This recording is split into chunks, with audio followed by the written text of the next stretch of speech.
Good morning. Let us study a famous poem, A Thing of Beauty, written by the Romantic poet John Keats. Now, here in this poem, John Keats tells about the beautiful things all around us and its importance in one's life.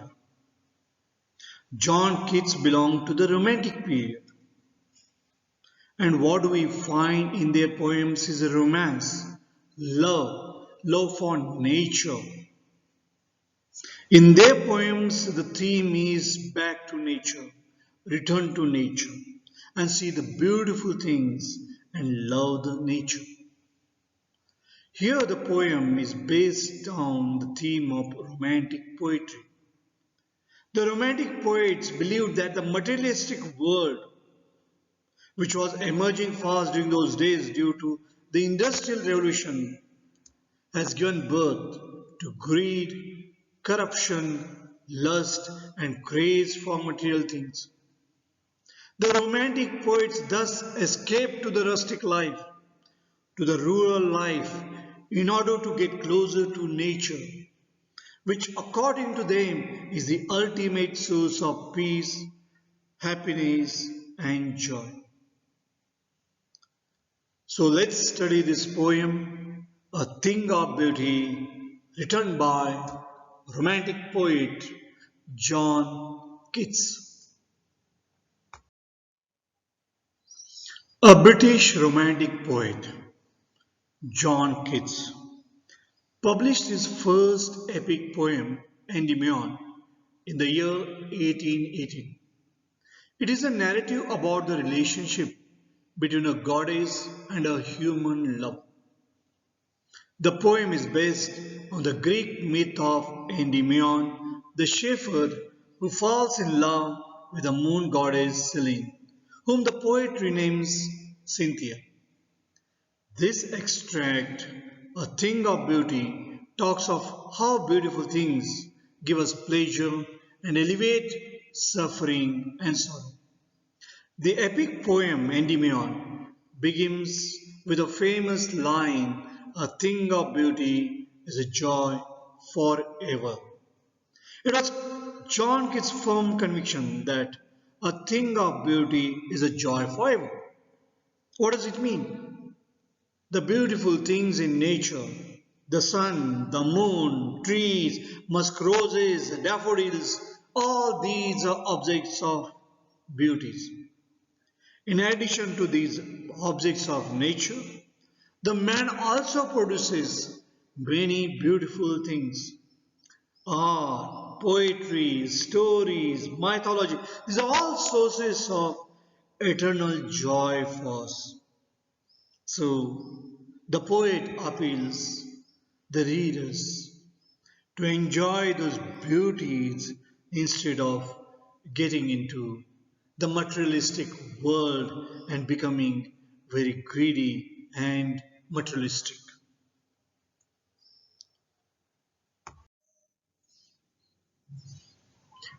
English Romantic poet John Keats was born in London on 31st October 1795 and he died on 23rd February 1821 in Rome at the age of 25 due to illness. He was one of the main figures of the second generation of Romantic poets, along with Lord Byron and P.B. Shelley. You are familiar with the most famous Romantic poet, William Wordsworth. These poets have written about the beauties of nature. So here, romance means love of nature. Despite his work having been in publication for only 4 years before his death. So he was one of the main figures though he led a very short life of 25 years. And his poems were published in last 4 years before his death. Although his poems were not generally well received by critics during his lifetime, his reputation grew after his death. So by the end of the 19th century, he had become one of the most beloved of all English poets. He had a significant influence on a diverse range of poets and writers. The poetry of Keats is characterized by sensual imagery, most notably in the series of odes. Today, his poems and letters are some of the most popular and most analyzed in English literature. His notable works include To Autumn, Ode to a Nightingale, on first looking into Chapman's Homer, Ode on a Grecian Urn. Now, this poem, A Thing of Beauty, is a short piece taken from John Keats' famous poem Endymion, a poetic romance. In this poem, the poet gives a message. And what is the message? A thing of beauty is a joy forever. And its beauty increases with the passage of time. It never passes into nothingness.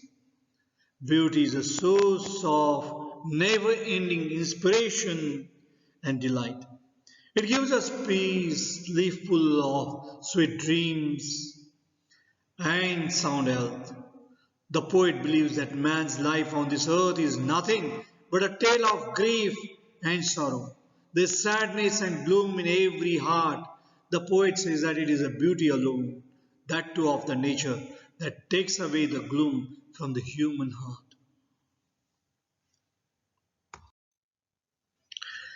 Endymion is an epic poem in English. This poem by John Keats is based on the Greek mythology of Endymion, the shepherd beloved by the moon goddess Selene. We see an elaboration of the original story, and the moon goddess Selene is named as Cynthia. The poem equates Endymion's original romantic ardor with a more universal quest for a self-destroying transcendence in which he might achieve a blissful personal unity with all creation. Endymion, in Greek mythology, is the story of a handsome youth who spent much of his life sleeping. There are different views related to Endymion. According to some tradition, Endymion was a king of Elis. Several traditions say that he was offered by Zeus to choose anything he might desire. And Endymion, in order to remain young forever, chose an everlasting sleep. While some tradition says Endymion's eternal sleep was a punishment given by Zeus, because Endymion fell in love with Zeus' wife Hera. Selene was deeply in love with Endymion. Some say Selene had cursed Endymion into everlasting sleep so that she can enjoy him all by herself. Selene's love for Endymion made her visit him every night while he was asleep. But in the poem, Keats emphasizes on Endymion's love for Diana rather than on hers for him. Keats transformed this tale into prose to express the loves that have been felt on imaginative longings. This theme of love is determined in the adventure of the Endymion quest by Diana. In the search for Diana, Endymion falls in love with an earthly maiden. But in the end, Diana and the earthly maiden turn out to be one and the same. Before studying the poem, let us understand some of the literary devices used in this poem. Literary devices, for that we also call them as figures of speech. How the poet has used words figuratively. So let's see some of the literary devices used by the poet in this poem. Alliteration. I'm quite sure you are familiar with the literary device of figures of speech, alliteration. What does alliteration mean? Here the poet uses consonant sounds at the start of the words, particularly two words which are close in series. So you may find in that particular line those words which will begin with similar consonant sound. So for example, in this poem, cooling covert, band to bind, noble natures. Now metaphor, you can compare metaphor with simile, where the comparison is of two things. But in the case of metaphor, you'll find that like or as is used. Immortal drinks, beautiful objects of nature are forever like a never ending portion of a drink. So you'll find here like will be used or as will be used. Now let's go further with rhyme. Rhyme scheme is used in every stanza of the poem. Now here at the end which word comes, you can find out from that which rhyme scheme is used. So it will depend upon the stanza.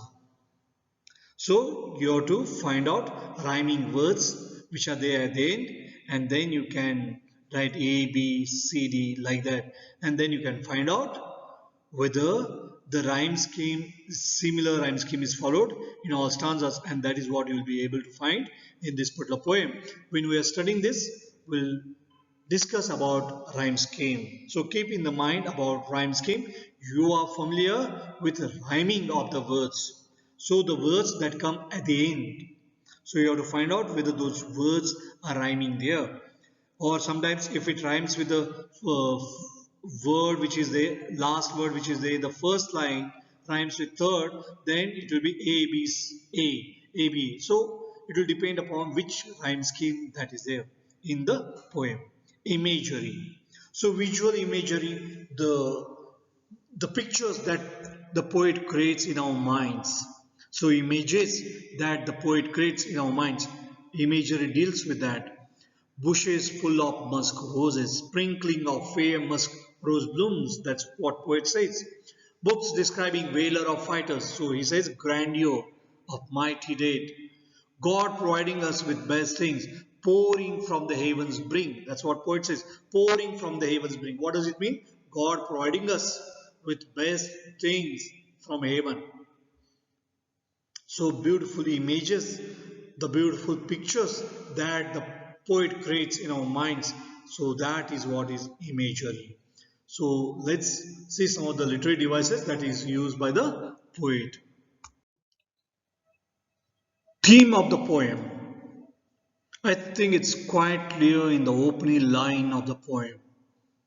It's about beautiful things. The very opening line of the poem, a thing of beauty, openly recites the very theme of the poem. It suggests the very theme of the poem. Any beautiful object is always treasured in our mind because it provides us eternal and everlasting joy. The happiness that anything beautiful provides never fades into nothingness, but multiplies manifold whenever it returns to our mind.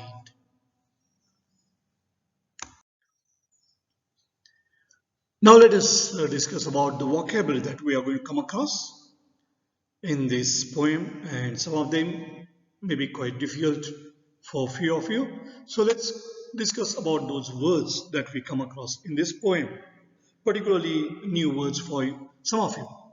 Bhava, you must have come across many of these words, but let's discuss all these words so that you can understand the poem better. Bhava, what does bhava mean? A pleasant shady place under trees or climbing plants.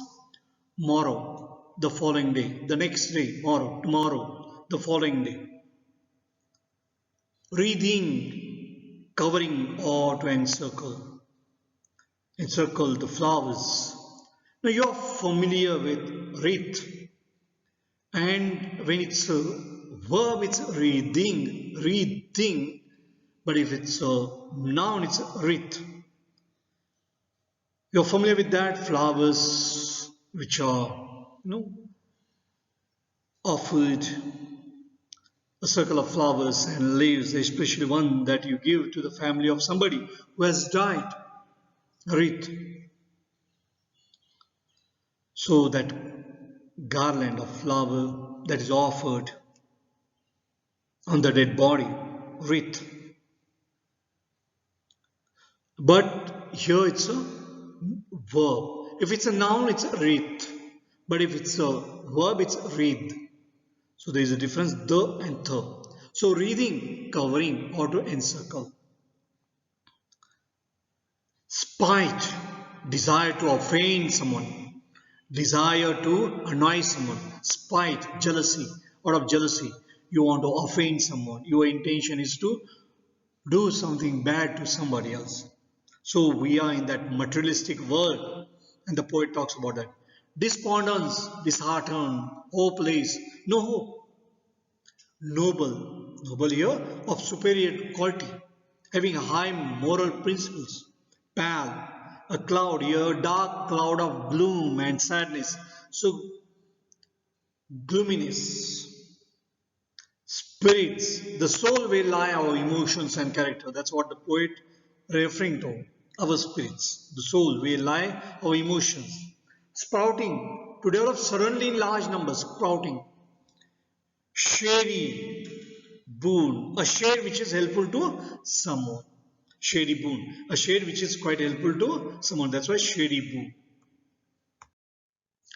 Rills, streams of running water, rills, streams, covered, not openly known or displayed. So when they are running, because they are all moving under the bushes, so one can't see them. Grandeur, very impressive, grandeur, grand one, so as to impress. Dooms, last day of existence, that's a doomsday, last day of existence, doomsday.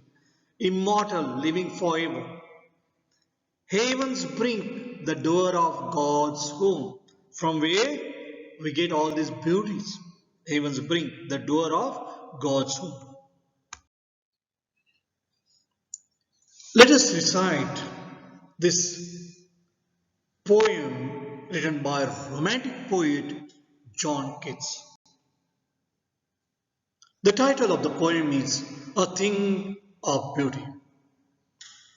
A thing of beauty is a joy forever. Its loveliness increases.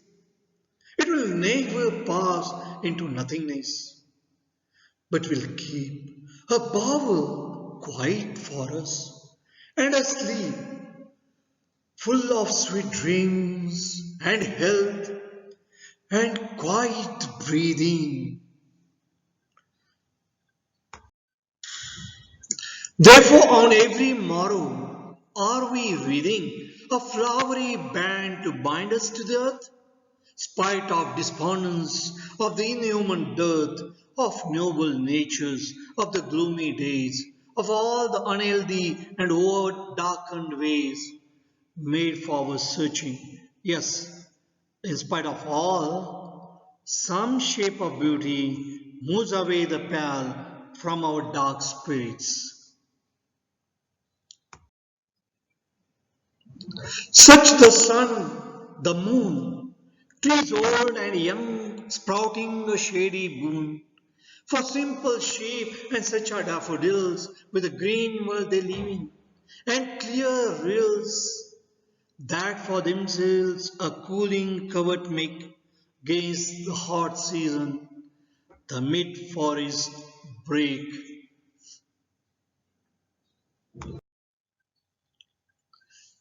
Rich with a sprinkling of fair musk rose blooms. And such too is the grandeur of the dunes. We have imagined for the mighty dead all lovely tales that we have heard or read. endless fountain of immortal drink pouring unto us from the heavens brink. It's a beautiful poem. Read again and again, recite again and again, and enjoy the beauty of this poem. Goodbye.